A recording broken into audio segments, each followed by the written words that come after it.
Recently, there's a lot of iceberg videos about some certain topics like video games, conspiracy theories, and etc. on my recommended page. These videos, well, got me hooked because it's certainly an interesting topic to discuss about some obscure topics of the subject. So I decided to make the Brawlhalla Iceberg. Yes, a small fighting flash game has these many things to it. Topics ranging from simple true combos, viewership rewards, and spamming to Myers Baby Food Company. Now, one problem making this iceberg is that I literally haven't found any goofy ideas about the game and its character and lore. So I decided to make myself some theories. As all theories go, they're always not plausible and can be disproven. So don't think they're always true. I also threw some jokes into the iceberg to try and fill up some space. As every icebergs go, we will begin from the sky, where things are well known to the public, and then will descend into obscurity, and later how dark it is. There will be a health meter on the corner of the screen, 3 stocks meaning true, to 0 stocks being not plausible at all.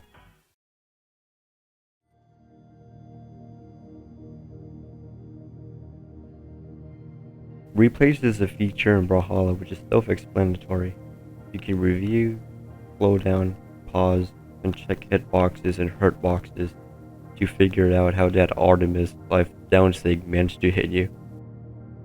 True combos are strings that are impossible to dodge out of.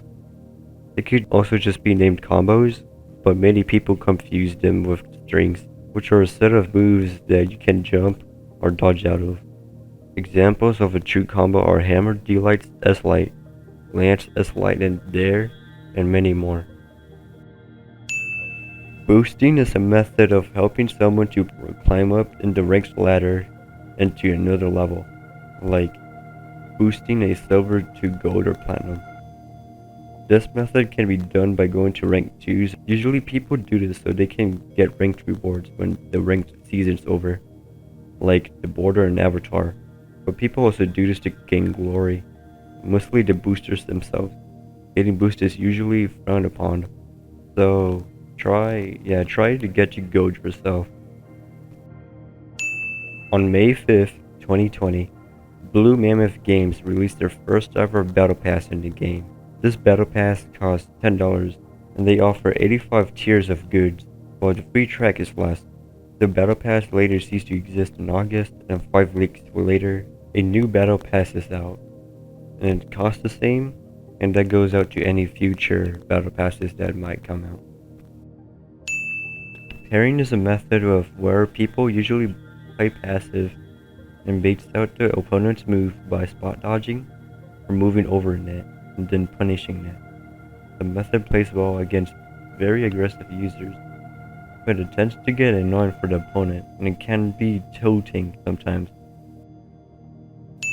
BM can happen if your opponent doesn't show any sportsmanship in any shape or form. Common way of seeing this is if they type out easy or get good. But BMing can also happen when they lose. Sometimes they could just say KYS or something minor, or in some cases, racial slurs and threats. Showing bad manners isn't always a bad thing, but there's no way that telling someone that you will kill their entire family is acceptable. In Brawlhalla Twitch channel, there is an extension to every stream from them that gives you points as you watch. If you reach to a milestone, you will get a code that you can redeem. This is a way of Brawlhalla to pull in more views from their player base and a way to inform the players about upcoming events or topics. I made a video on this specifically, so if you want, check it out. It's obvious that a game like this would have crossplay. From your mobile phone to a well-rounded PC rig, you can play Brawlhalla whenever you like, if your phone's new, that is. And yes, Brawlhalla is also crossplay and cross-gen with the new gen consoles that just came out. You won't lose anything from your old console. Spamming is a method of using the same moves repeatedly, specifically with signatures. Obviously, this is frowned upon by many people, and you will be shown skillless if you do this. People most likely do this because they're either new, too desperate to rank up, pissing you off, or it's because you keep falling for it. One way to counter spamming is by patience and quickly learning their pattern and figuring out how to punish it.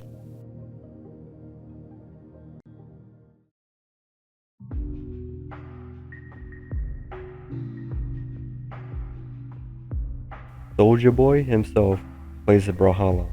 You can sometimes see him playing Brawlhalla on his Twitch channel, but the most memorable is when Brawlhalla themselves raided Soulja Boy on Twitch, which made him play some ranked.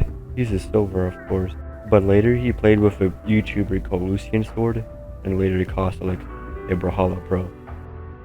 If you play Brawlhalla on PC, you can always check this tool out by going to the main menu, Settings, and clicking the Image Render tool. Here, you can have a closer look in the legends, and you're able to change their skin and color. You can also change their pose and see how they look like while taunting. This is a nice way of seeing how you will look using skin before purchasing it from the shop. You can also have a closer look on weapons and sidekicks.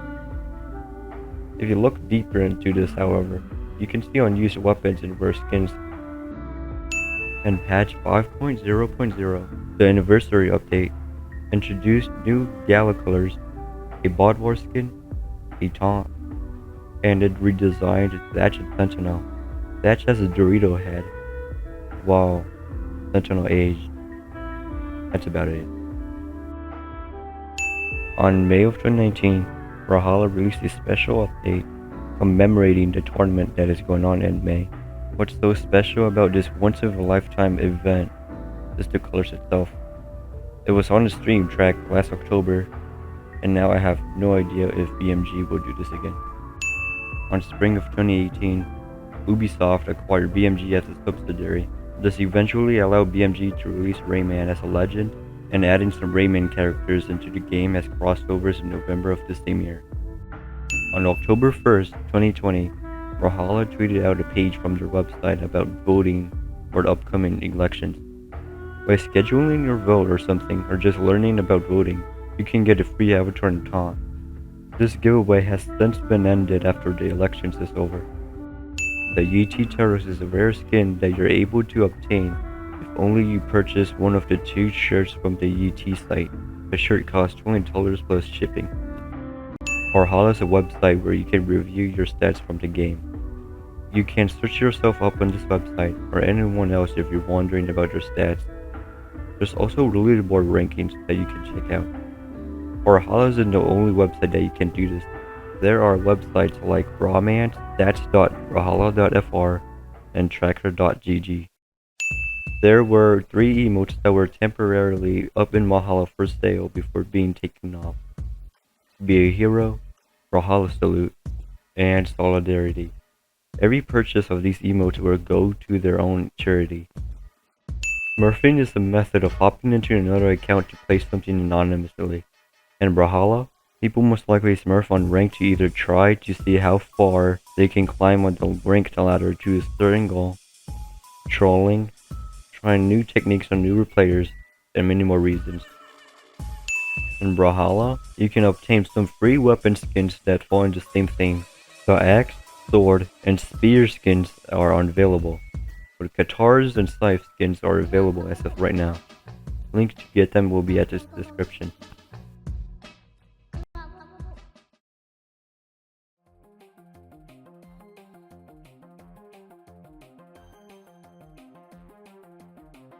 If you search out Brawlhalla on eBay, you will get a long list of people attempting to sell codes. There are also services in which people will offer boosting services for a fee, which has been going on in this game for ages. There's literally a 2018 Autumn Scythe on sale for $80, man. This is a method of massively obtaining codes by creating multiple Twitch accounts and making them watch the same stream all at once. For every account, there will be unique codes for them. People do this to do a giveaway with the codes, or sell for profit as mentioned before. Azayan Valhalla has put together a band based on techno, fantasy, Europop, genre. The band members are Ada, Ulgrim, and Fate. Not much else from this really. The question whether Brawlhalla will introduce cross-saving to the game is still on the air tonight, and people are unsure when they will implement this feature. The developers are aware about cross-saving, but they said this can take a long time to implement, as well as trying to get things for it, so it's still to be announced. The Stalkers notably removed Legend from Brawlhalla. She uses Lance or Katars as her setup. Nothing other than videos is about her. It is rumored that her removal is because her signatures are too overpowered or something. It is unclear if BMG will re-add her or not. If you go to the main menu, Settings, Change Region, you will see a button at the bottom called Add Servers. If you click on it, it will allow you to select any fallback servers to speed up the queue process. Since I'm USE, they automatically selected USW for me. The list changes depending on what region you're in. There's a subreddit named Anti-Scarlet Legend that is based on hating to Brawlhalla Legend Scarlet. The hate group is just a joke, hopefully, and the subreddit is just full of post-game pictures of them beating someone using the character and memes. Not much else. There's a popular ship going on in the Brawlhalla community where people ship both legends together into a relationship. Pretty much the ship is just harmless, most of the time though. Brawlhaven went into 3 major reskins: the alpha, the grey one, and the latest one that's going on right now. Not much else. Another well-known person also plays Brawlhalla. He's in fact more competent in playing the game than Soulja Boy. You can check him out playing with Cosflix in the description below. If you're on the Legend Select screen, you can try and move left and right or up and down at the same time quickly, and you can change the pose of your character to the next legend that you're trying to glitch to. I think this works with keyboard. I really don't know if it's possible for controller though. Also, trying to select it will reset the pose steadily. Cassidy herself went through 3 redesigns in her lifetime, the most notable one being her first appearance in the Alpha days in Brawlhalla. Then later she got another redesign, before finally redesigned into the Cassidy we all know and love. If you were meddling around the render image tool in Brawlhalla, you can find the unused taunt, Take a Knee. Many people don't know why this is in the game, but yet not on sale. But there were rumors that this could have been the Solidarity taunt. If you read Zarya's lore, there is no mentions or references about its pronouns. Maybe intended by BMG, the community speculate that Zarya is the first non-binary legend in Brawlhalla. That's about it.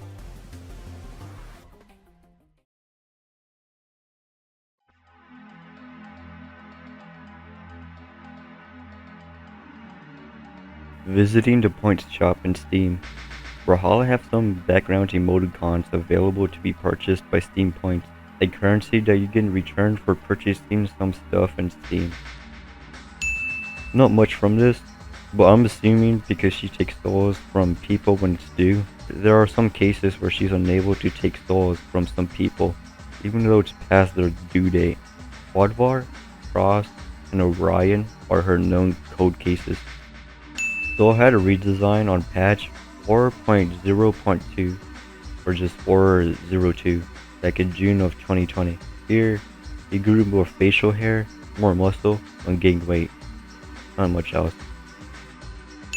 There are some cases where the lore explains the legend's full or real name, like Scarlet Dashwood, Cassidy Miller, Sir Roland Somerset Montgomery, Joseph Cross, Fatima Sabik, or Sabek, I don't know, for Mirage, Henry Coates for Sentinel, Mary Washington for Artemis, and probably more that I left out. According to lore, Sir Roland was keen on having a relationship with a Valkyrie. Brent's lore stated that her father is a human, and the same Valkyrie as her mother. Sir Roland managed to have a relationship in Valhalla with the Valkyrie, giving birth to Brent, the only legend in Brawlhalla that was given birth there. Brawlhalla themselves confirmed that Sir Roland is Brent's father in the tweet in 2017. You will hear this a lot later in this iceberg, but this is here because the logo is literally plastered on Ada's clothing and Val's forehead. You can also see in Miami Dome's background, and I also think the logo is on a weapon skin or something. Maybe. In lore, it is stated that she invented many things during her lifetime on Earth, specifically the rocket lance, not much else. In August, Pro Brawlhalla tweeted out that many ban waves were issued to many people due to violation of behavior rules. They are banned through 2021 and unable to appeal until 2022. This is most likely talking about barring the said banned players from the tournament, but I also think they're banned from the games itself. No ban lists were given out to see got banned. Boomer, the sidekick, is in fact an actual dog from one of the developers. Fun fact: Ian's the sidekick in Brawlhalla is his name actually Boomer in Brawlhalla? Boomer, yes. That's Ian's dog. After Ian Corgi That's Boomer. his actual dog. Yep. Who's in the short? And it was In the released short after he too. left. Yeah. That's hilarious.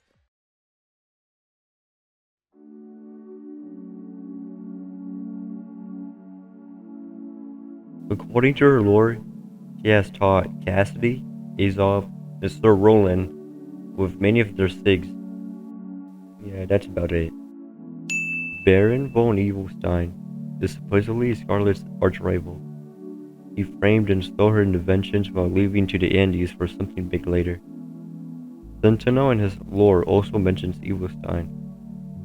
Now, I believe this is offspring of Evilstein because Scarlet and Sentinel were in the same time period, so maybe Evilstein has a family tree here.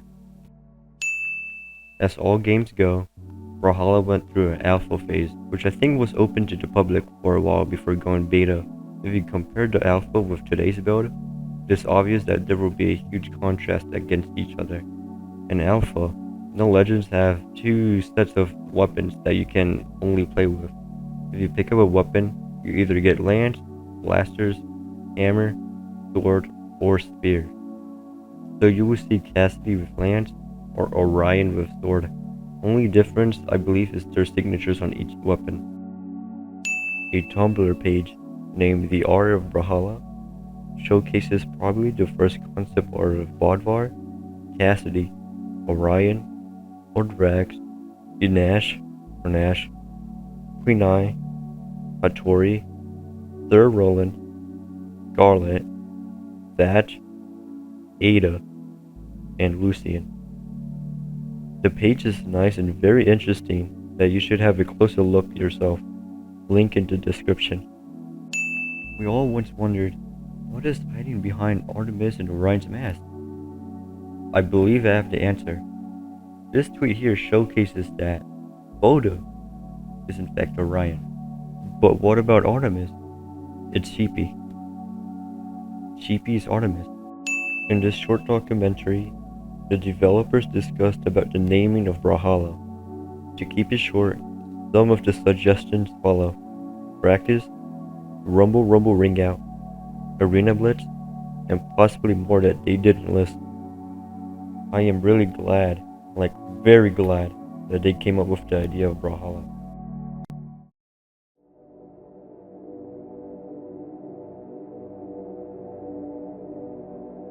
Here, we're about to close in things that are plausibly true to the game, and about to start diving into more dark and obscure thoughts and stuff about this game.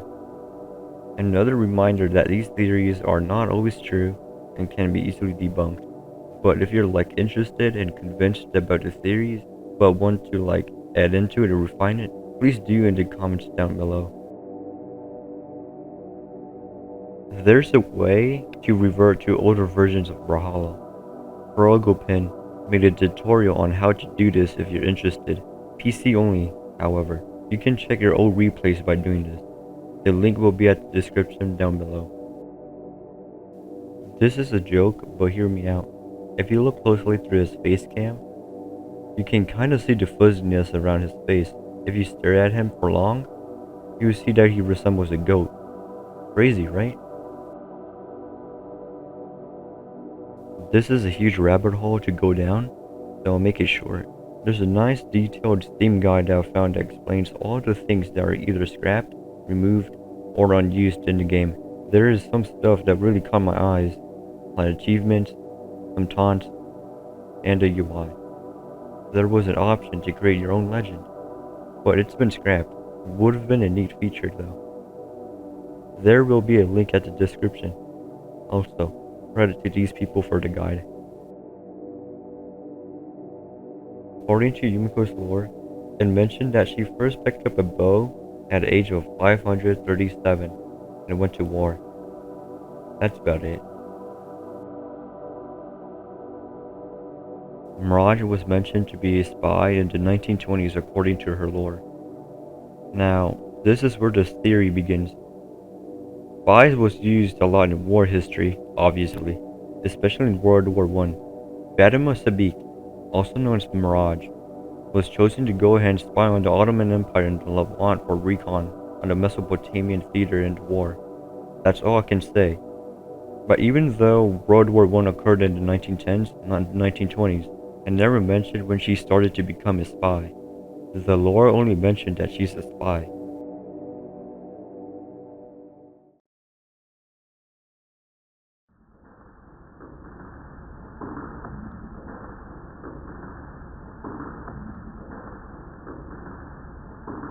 This may seem deep, and it may be, but I really don't see it, so I'm going to make it short. In Hattori's lore, Tagima's brother told Hattori to make a hit on his own brother, Tagima, in return for a marriage. Hattori did this, and they were married. Only reason she did this is so she can free her sisters from the demon. After this, she became queen of the island kingdom, and all of that nice stuff. But the demon stuff in her influenced her into some passages until she found out about Valhalla. So really, Koji didn't kill her husband in front of her or anything of that kind, but killed him when she's at Valhalla. Koji's lore explained that she likely beheaded the demon and later being chased by 3,000 guards to lead him to Valhalla. Maybe the guards killed him? I don't know, but the Lord just said that he was cutting the path to Valhalla.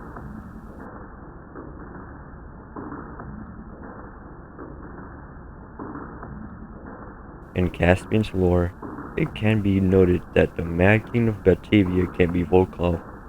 This is debatable, but let's say he is. The king later in the lore is stated to be disappeared after the Order of the Exalted Lion stepped in. Diana commenced this group, making her full responsibility for this disappearance. Again, this is debatable, but this is just me. The Euro region of Valhalla is noted to be somewhat more racist and toxic than other regions. I heard a lot from the Discord and Twitter that there's some top players in the region that sends out death threats, serious BM, and or racist remarks.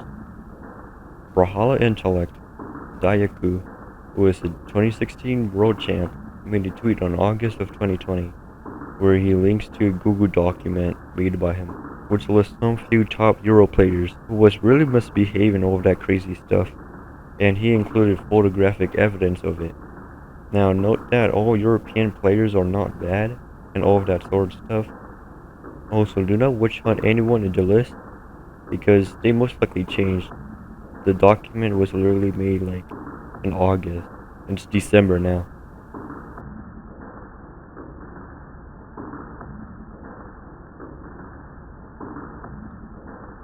Dusk, according to his lore, orchestrated an attack on Fengwild, which they will reside in. He used a new weapon, Orb, to assist them in the attack, and because of the new weapon, Ember herself really have no idea how to counter it. This is how she most likely got killed and sent to Valhalla. Ragnar's story isn't really exactly known, but he went to Valhalla himself in human form to find Ember, to bring her back to Fengwild to restore order. This is how Ragnar and Ember both hated Dusk and see him as a betrayer.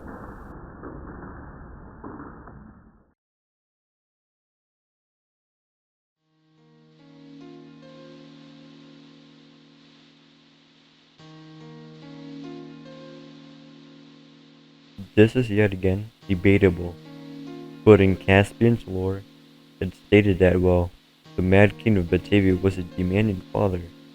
And going back a little to where I was discussing about Diana maybe killing Volkov may be the Mad King of Batavia. Maybe Caspian is possibly an orphan since there's no mention of his mother in the lore.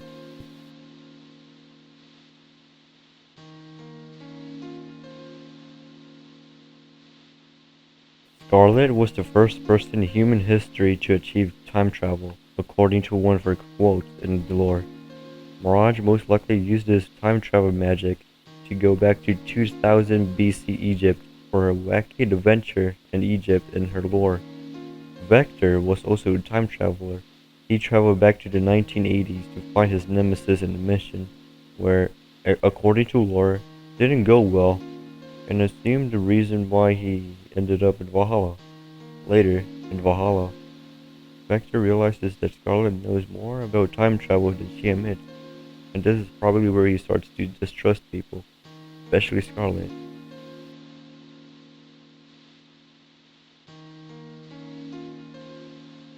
In Brass's lore, it stated that he was given birth and lived through the post-apocalyptic Los Angeles.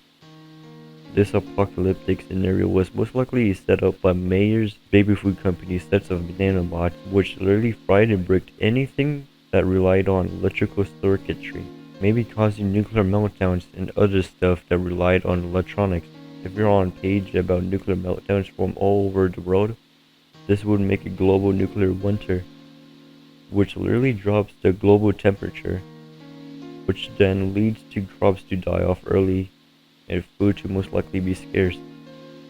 This later would make the human population drop in 50 years after nanobots situation occurred, and it leaves back to 2150 when Braza was born. At the time, maybe 2 million humans, or just a million humans, is still standing on the planet. In his lore, he was later shot in the chest, but managed to survive due to his artificial heart. Now let's say at his final days on Earth, the human population is still decreasing, and Braza is about to join the dead because his heart is about to fail and misfunction.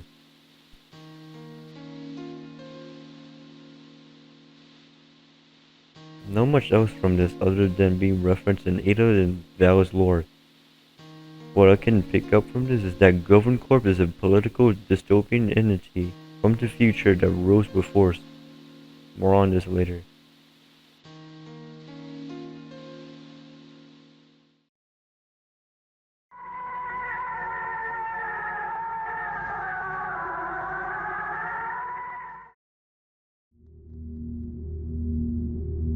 In the lore, Ada was lured into having a training program in Myers.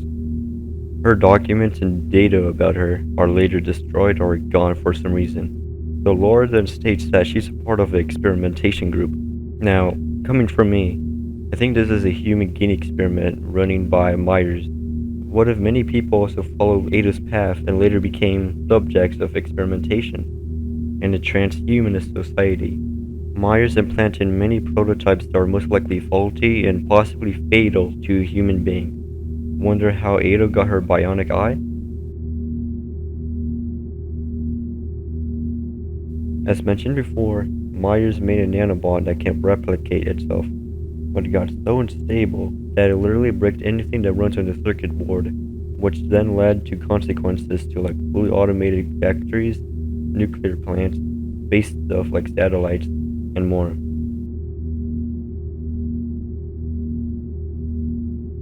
This theory here will be a long one, so stick with me if you can. Nash and Gaia were in the prehistoric times. Not much from this though. 3,000 years later, after humans started to invent writing systems, Mirage is seen in Egypt during the period of reunification trying to pursue Professor Price. Also related in classical antiquity, Mako invented democracy. Not much else from this point on, but at the late medieval period, we can see Sir Roland on his deathbed somewhere in 1400. In the 1600s, we can see Sidra and Thatch roaming around this period during the golden age of piracy. We can also see our male Japanese legends in this time period as well. extending until the Industrial Age. The Victorian Age, we can see Cassidy being an outlaw, and then became an officer to hunt down some Confederate vampires. We can also see Volkov and Caspian in this time period, as well as Diana Mordex. Scarlet was also obviously in this time period, and invented many things steam-wise that created steampunk society in Europe and some bits of America. Then Henry Coates, also known as Sentinel, is seen in the mid to late 1900s. This is where he met Vector, who was about to eliminate Sentinel, but later realizes that he's a superhero fighting Cable, which is some evil group led by Josh von Edelstein. After the turn of the second millennium, this is where things become out of hand. And Vector in Isaiah's lore mentions about aliens and them fighting them. This means that most likely there was an alien invasion while Sentinel was president. Isaiah was the guy to fight against monsters and such, and he was later chosen to fight aliens with a platoon. He, however, sadly died in duty later, probably in the 2030s. The alien invasion soon later became persistent. Lord Rax is obviously involved with this, trying to dominate Earth. The world leaders then begin to agree to the idea for a united world government for all of us to join in the same cause of defeating aliens.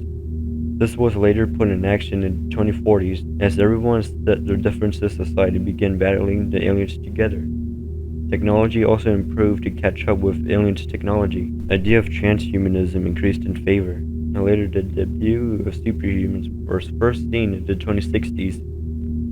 These superhumans worked very well on what they're trying to do and pushed the aliens back to space. The aliens evacuated and retreated, but in frustration, Lord Rex decides to try and blow up Earth and leave for good. Superhumans, however, hijacked into flying saucers to space, where then they infiltrated to Lord Rex's mothership and blow it up. Some sacrifices has to be made. But the world cheer as the half-century-long alien invasion is now over. But they decided to stay as a world government for some reason. This is also where we see Ada, who decided to take a training job in Myers.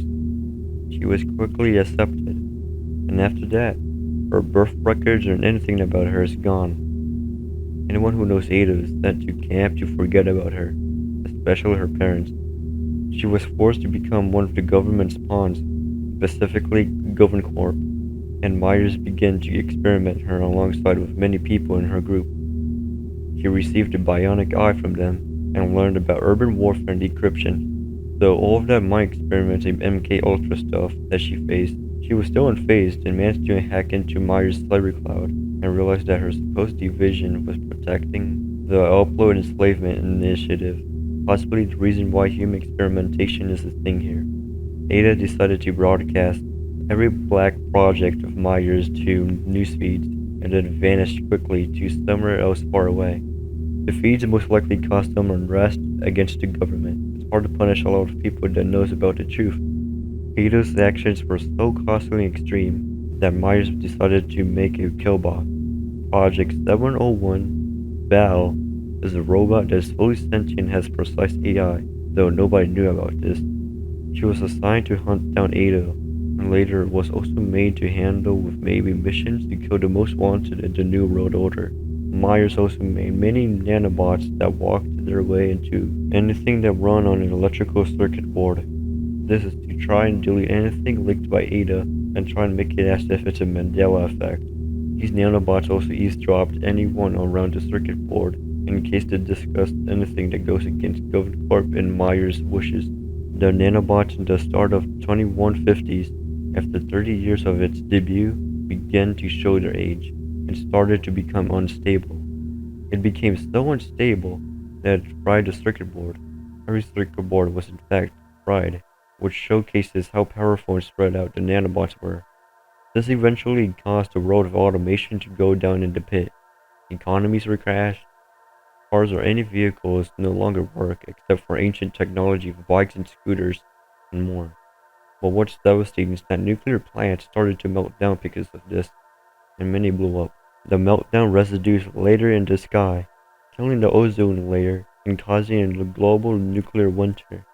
Many crops died, and food became scarce, which then started the Great Dying of Humans in the mid-22nd century. 50 years later, in the 23rd century, Braza was given birth. His mom later died due to complications. As he grew older into his 20s, many people feared the Diesel heart, as it was known around in ruined Los Angeles that he survived a shot to the chest, which little did they know, Braza has a second artificial heart. 2 years later, without finding a suitable heart donor, because, well, there's no such thing as a heart donor now, he started to feel weak. His artificial heart is starting to rot. Later, he is seen laying down in a cot, struggling to survive. In that time, there are maybe less than 2 million humans in the world who are also struggling to survive. The wound from a decade later bit him in the ass as his artificial heart becomes overloaded, and Braza died and ascended to Valhalla.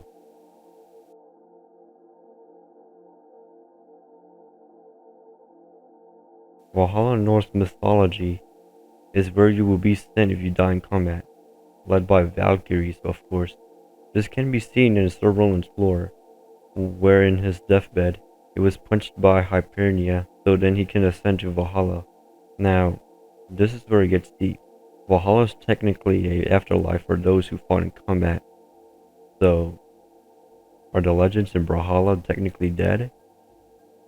This isn't always the case, as there is some lore that explains how the legends went to Valhalla, without dying, like at Tori.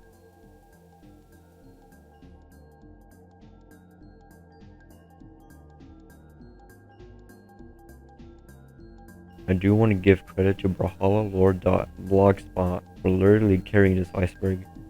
The blog is about reviewing and looking deep into the Legends lore and stuff like that, which is a good interesting read if you're interested. Link in the description down below. Also, I do want to say that this iceberg spell is not completed, technically, and you can add more into it if you want.